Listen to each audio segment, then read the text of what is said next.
Monsoon यानी मौसम बरसात शुरू हो चुका है। इस मौसम में अगर हम एयर कूलर चलाते हैं गर्मी को हबस को कम करने के लिए, तो मज़ीद हबस में इजाफा हो जाता है, हमारे बहुत सारे पैसे भी लग जाते हैं और हमें कोई फ़ायदा भी नहीं होता है। आज की वीडियो में मैं आपको बताऊंगी कि किस तरह से आप एयर कूलर को इस्तेमाल करें तो आपकी हबस नहीं होगी और पैसों की बचत भी होगी। मौसम बरसात से शुरू होने से पहले आपने एक दो काम लाजमन करने हैं, वो भी मैं आपको आज की वीडियो में बताऊंगी। बिस्मिल्लाहिर्रहमानिर्रहीम, अस्सलाम वालेकुम, कैसे हैं आप सब लोग।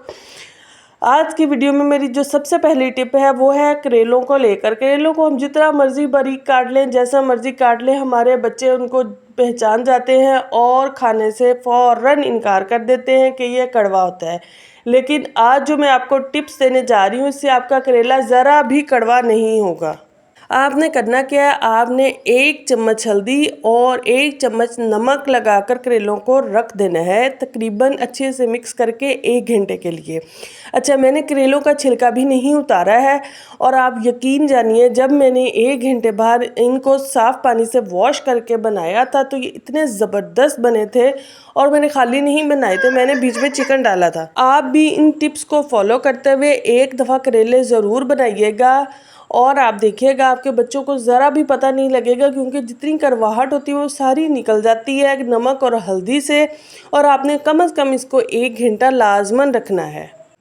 आई होप ये टिप आपको अच्छी लगी होगी और आपके लिए काफ़ी इन्फॉर्मेटिव होगी और अब आपको अपने बच्चों को करेले खिलाने में कोई मुश्किल नहीं आएगी। आप उसमें ज़बरदस्त तरीके से उनको खिला सकेंगी।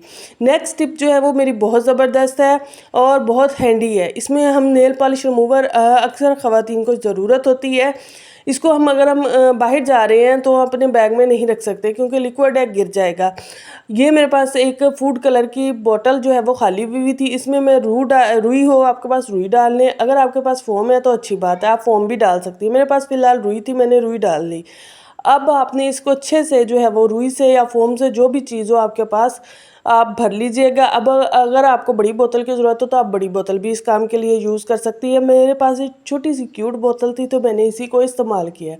अब ये मैंने रुई से अच्छे से भर लिया। उसके बाद आपने थोड़ा सा, बेशक ये जो एक ढक्कन है वो डाल लें, लेकिन मैंने अंदाजे से थोड़ा सा इसमें जो है वो नेल पॉलिश रिमूवर डाला है और ये हमारा बहुत ज़बरदस्त सा नेल पॉलिश रिमूवर स्पंज तैयार हो चुका है और ये बहुत लंबे अरसे तक आपका चलेगा। आप जो है जब भी सफ़र पर जा रही हो या अपने बैग में हमेशा इस बोतल को रखिए और बड़े आराम के साथ जो है वो अपने नाखून से पॉलिश जो है, नेल पॉलिश जो है वो उतार लीजिए। ये देखिए कितने ज़बरदस्त तरीके से जो है वो आपकी नेल्स जो है वो साफ़ हो जाएंगे। ये मैंने आपके सामने आपको करके दिखाया है। आई होप ये टिप आपको बहुत अच्छी लगेगी और आपके लिए बहुत जो है वो फ़ायदेमंद होगी और बहुत इन्फॉर्मेटिव भी होगी। अगर आप इस टिप को फॉलो करते हैं तो इससे आपकी जो है वो बहुत सारे पैसों की बचत होगी, क्योंकि नील पॉलिश रिमूवर जो है वो काफ़ी महंगा हो चुका है। तो आप जो है इस तरीके से इस्तेमाल कर सकते हैं। नेक्स्ट टिप जो है वो मेरी मिर्च में जो अक्सर गर्मियों में कीड़ा हो जाता है, और ये मौसम में जो बरसात आ रहा है इसमें तो अक्सर ही कीड़ा, वाइट कलर की जो सुंडी होती है वो ना आपकी मिर्च में आ जाती है। तो आपने जस्ट 1 लौंग, ये आपका जो बॉक्स होता है इसमें 1 लौंग डाल दीजिए। अगर आपके पास पैकेट है यानी ज़्यादा सारी मिर्ची है तो वो इसमें आप जो है वो ज़्यादा भी डाल सकते हैं, आपके कभी भी कीड़ा नहीं लगेगा। नेक्स्ट टिप जो है वो मेरी नमक के हवाले से है।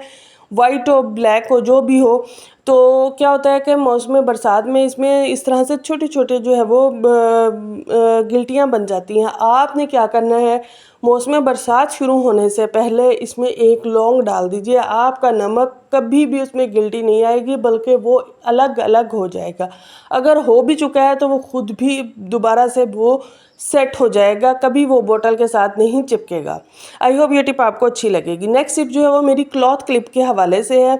होता क्या है कि हमारे वॉशरूम में अक्सर जो है वो शैम्पू हो या हमारे रूम में जो है वो क्रीम हो, वो हम थोड़ी यूज़ करते हैं साशे, और बाकी जो है वो गिर गिर के ज़ाया हो जाता है। तो आप इस तरह से क्लॉथ क्लिप लगाकर कुछ भी इस तरह से आप सेट करके रख सकती है। तो मैं आपको जस्ट बताने के लिए दिखा रही हूँ। ये मेरे पास विटामिन सी का साशे था और ये खुला हुआ भी नहीं है। आपके पास जब खुला हुआ चीज़ होगी तो वो कभी भी ज़ाया नहीं होगी, और आपके लिए आप जो है जस्ट 2 क्लॉथ क्लिप्स यूज़ करेंगे और आपकी चीज़ जो है वो आपके बहुत सारे पैसे भी बचेंगे और आपकी चीज़ भी ज़ाया होने से बच जाएगी।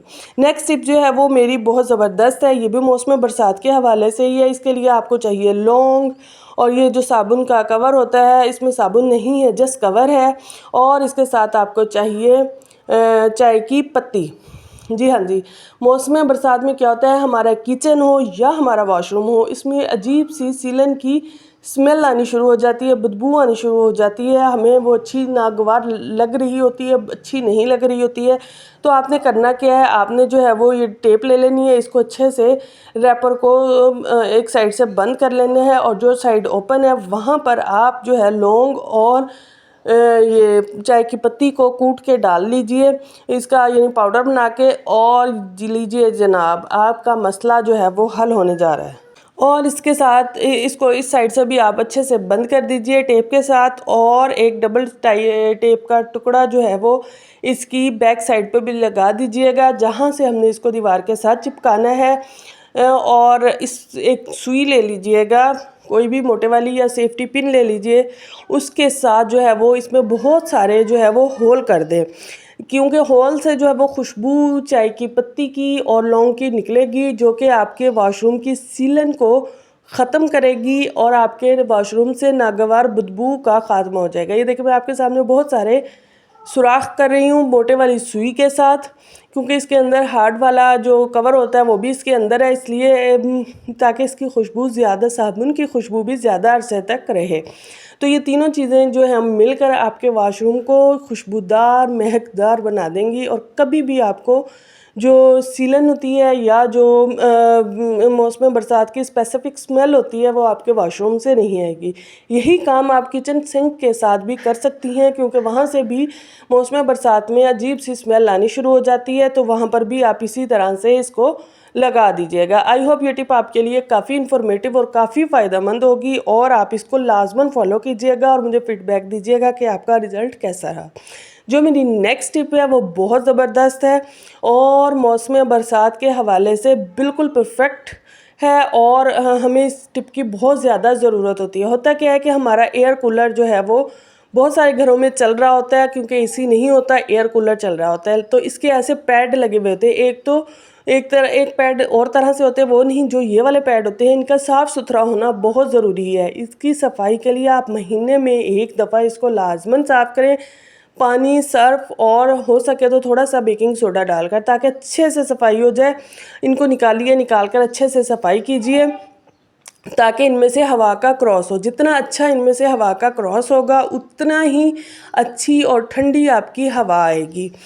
और अगर आप इनकी सफाई नहीं करेंगे तो इन पर एक वाइट सी जो है लेयर जमनी शुरू हो जाती है, जो कि काई की होती है, और वो आपके इन सुराखों को बिल्कुल बंद कर देती है, जिससे आपका एयर कूलर बहुत ज़्यादा हबस करना शुरू कर देता है।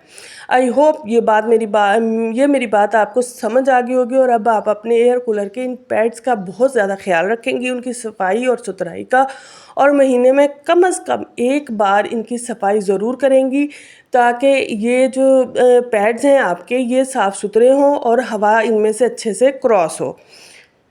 नेक्स्ट जो आपने एक और काम करना है, वो आपने ये करना है कि इसकी अच्छे से सफाई करने के बाद आपने एक ज़बरदस्त वाइट पाउडर जो है वो यूज़ करना है, जो कि आपका एयर कूलर ज़बरदस्त कर देगा और वो एसी से भी ज़्यादा ठंडा करेगा। आपने इनकी ये जो लगी हुई होती हैं जालियाँ कह लें या जो भी XYZ कह लें, इनका भी ख्याल करना है कि इनकी भी सिमत दुरुस्त हो, और अगर मूवी पे लगाया हुआ है तो वो भी बिल्कुल ठीक पोजीशन में हो।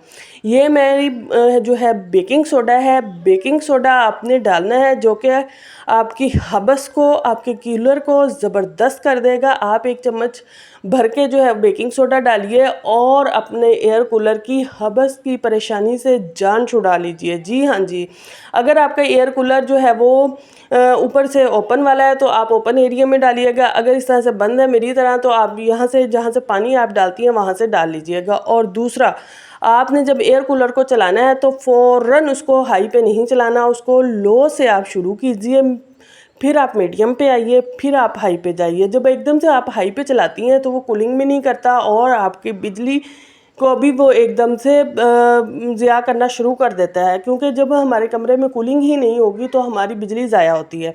और दूसरा, आपने जब एयर कूलर रखना है तो उसके रखने की जगह जो है वो ज़बरदस्त होनी चाहिए। जैसे मेरा डोर में पड़ा है कमरे के और साथ में ही विंडो है, तो वेंटिलेशन जो है जितनी अच्छी होगी उतना ही आपका एयर कूलर जो है ठंडक करेगा। आपने इन सब टिप्स को फॉलो करना है तो आपको कोई बर्फ़ डालने की ज़रूरत नहीं पड़ेगी। आपका एयर कूलर ऐसे ही आपको ठंडी यख हवा देगा। आई होप आज की वीडियो आपके लिए इन्फॉर्मेटिव होगी। इसी के साथ इजाज़त दीजिए। Take care, bye bye, thank you.